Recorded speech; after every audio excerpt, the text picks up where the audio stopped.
talked about briefly where you two leave off. It's quite a dilemma that they find themselves in season 2. So just how dangerous are things for each of them? And are they together when season 2 starts? I mean, they end up in a wildly different place to where we think they're going to end up. I mean, for Henry, I went in for my costume fitting and looked at the costume and just went, I can't, why would I be being fitted for that? And so he ends up in somewhere really unexpected, and is going to have to sort of really battle with his mental health and PTSD to try and get back. As for Julia, I think, the plan goes awry, and I think Julia ends up kind of back where she started, pretty much. In this place. Right here, which is it looks much more nicer and much more cosy than it normally does. Yeah, can I just say, this castle's had a glam squad, see it. It's had a glow up. It's normally sort of quite dark and dusty. My allergies go mad when I'm filming here. Oh, really? I mean, Leathers usually does look pretty... Yeah. This is a very nice version. It is. Okay, so then, does Leathers come up in the world at all in season 2? I mean, is Lovett doing maybe a little better? I mean... He's starting, I mean, Lovett is starting, he's definitely, things are going on the up for him. Which makes him more maniacal. It makes him, don't give that man power in any capacity. And how's motherhood treating her?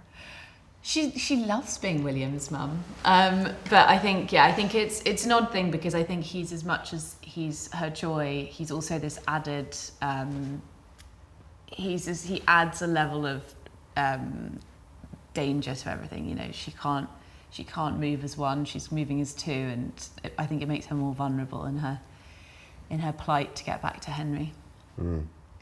So I'm really sad to hear there's more PTSD experiences coming for Henry. I mean, how is he going to hold it together?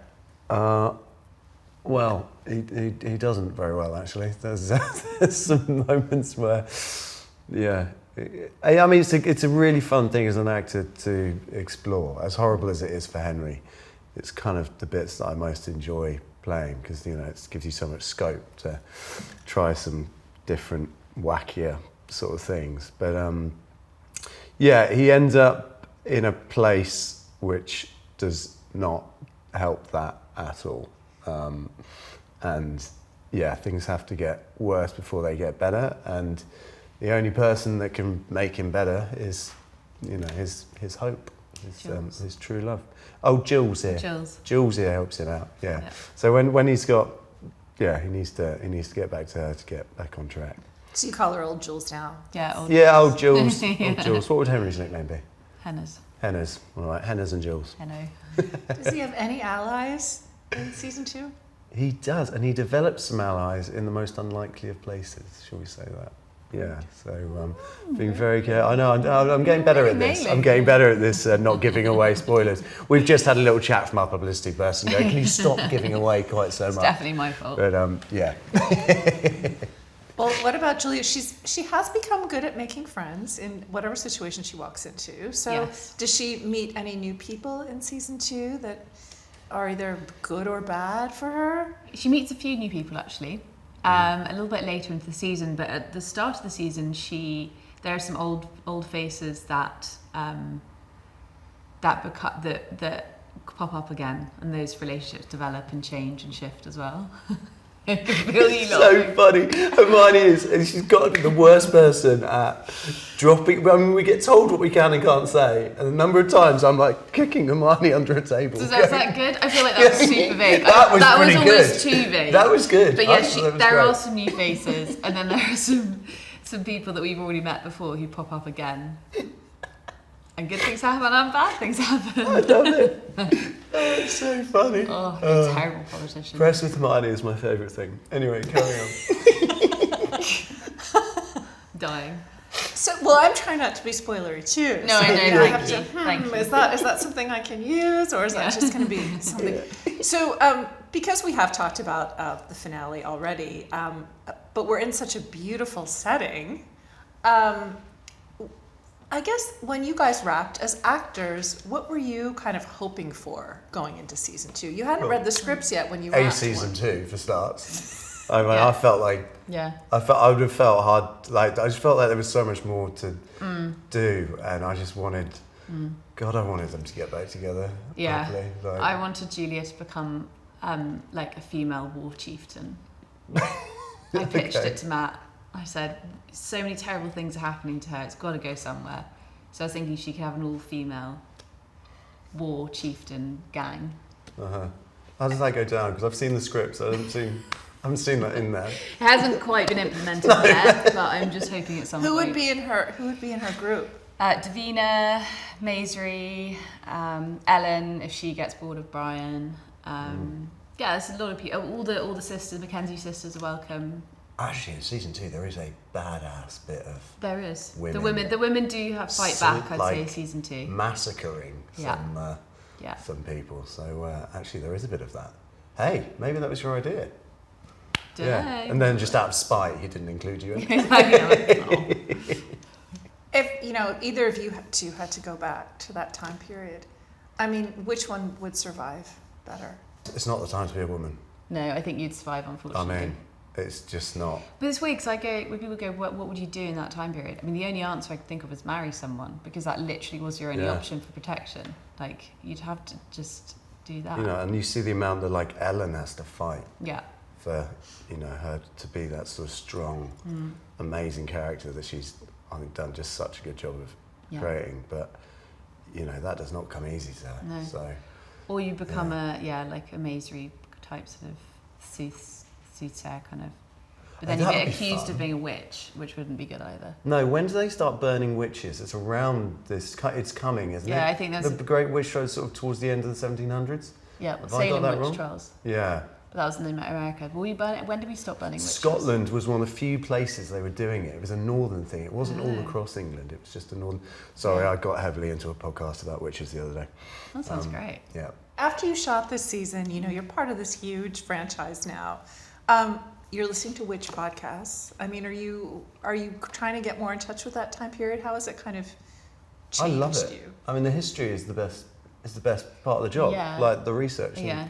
It's great. And everything's so like historically accurate as well, like the food we on set and all. There's so much attention to detail and so We had that the other day. They prepared this massive sort of banqueting meal, and I was chatting to the guy making it, and it's his job to make all the food to the exact recipes from the 1700s, and everything is edible. Yeah, And he's a food I was historian. trying it all, and it was delicious. Like, so Simon Merrills, who plays Uncle Mac, he sort of has to eat this, and he's going, guys, you've got to try it. You've got to try it. It's amazing. And then I went and put Tabasco in his wine for one take, just to show him just how delicious that was. That's my fun little. That was your prank. What? Any other pranks that you've played in this season, or? This is the prank man. I'm not so much. Look, you got to keep it light. You got to keep it Prank interesting. guy. You don't want people to get too comfortable on set. I think that's a real mistake. Keep people on their So toes. keep people on their toes. We had the fart machine in Jamie's pocket during the read-through. That was a good one. It's really childish stuff. I'm 35. Yeah. I've got to grow up. But anyway, I enjoy it. Gets me through the day. So what were you hoping for Ellen in season 2? Oh man, I mean, I was hoping that she'd end up with Brian, but you just never know, do you? It's Outlander. I was hoping that she wouldn't have to go through with the marriage to Malcolm, but I think that the further we got into season 1, the less it seemed like there was going to be a way out, and then with the episode 9 when she has to break up with him, that seems like pretty final. I think for Ellen, she thinks that that's it as well. She's kind of lost all hope in that moment that she will end up with him. So yeah, I was hoping they'd end up together. Yeah, I was really scared actually that season 1 was going to end with us like not being together. Oh, it's going to drive people crazy, myself included. But yeah, and then we finished 10. We knew how that ended up, and then I wasn't sure what to think of what I was looking forward to in season 2. Like I wasn't sure if we were going to be picking straight up from where we left, or if there's going to be a little time jump. I think I was maybe hoping for a time jump, because then it's like, well, they've spent more than 5 minutes together, which is lovely. But see, the way season 2 starts, we jump straight into the action. It's that the stakes are super high straight away, you know, because we've seen these fiery crosses. So it means we've got to stay and fight, or we leave and be on the run for the rest of our life. So yeah, it's not. I mean, it is a choice, but it's. We know they end up in Scotland, so Yeah. I guess it wasn't much of a choice. Yeah. Did you pitch any ideas to Matt for your character? Did we? Yeah. Yeah, I think I said to Matt, it's okay, right, so we've seen Brian kill 3 guys now, and he's got a taste for blood, so he kind of goes into this John Wick, you know, for season 2, just, no, I don't think I said anything, I don't think I'm that brave, to be honest. I mean, there was an element of it that was like, maybe he doesn't go to war, maybe, you know, because she says, can we just travel from Bothy to Bothy until we find a home? And maybe if he does have to leave Scotland, maybe they do just Bothy hop around Europe. I reckon Brian is very loyal to Ellen, and lets her take the lead in a lot of things. So I feel like if Ellen says, do you know what, Brian, don't listen to that. We're going on a honeymoon. We're going to go somewhere and travel. I think Brian would be like, all right, cool. Yeah, I mean, we know he loves travelling. He's already been on a He pilgrimage. wants to go to Spain, yeah.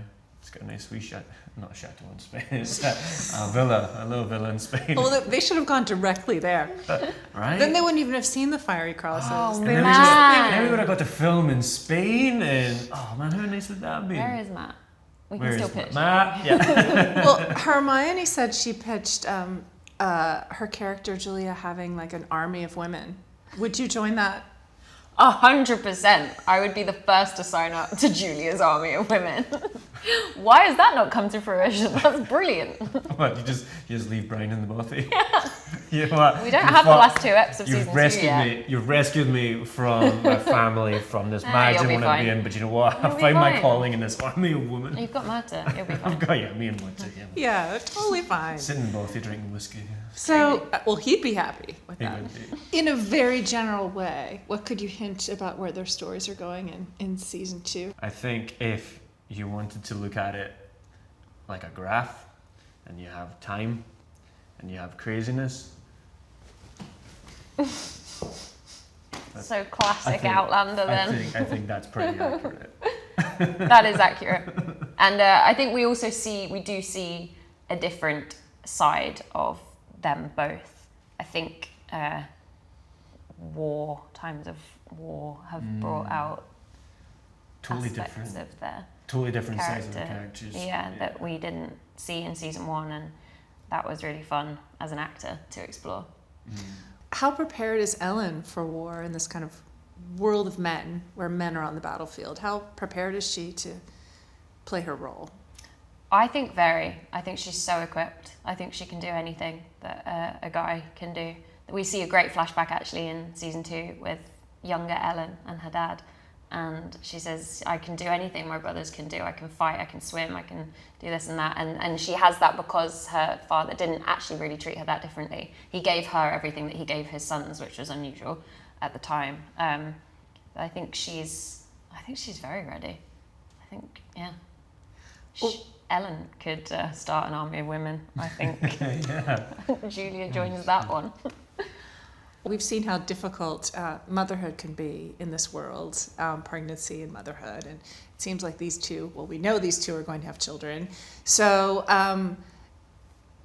is that something that they have to deal with in season 2? Is that something even you've considered? I mean, are you kind of looking forward to that? Yeah, I am looking forward to that if and when it comes. I think I was kind of jealous actually watching your beautiful scene with Hermione and the baby at the end of episode 6. I was like, oh, I want to do a scene with a baby because they are just so. There's something about working with babies that really grounds you in the moment. They're the best teachers of how to be present in a scene because they just are.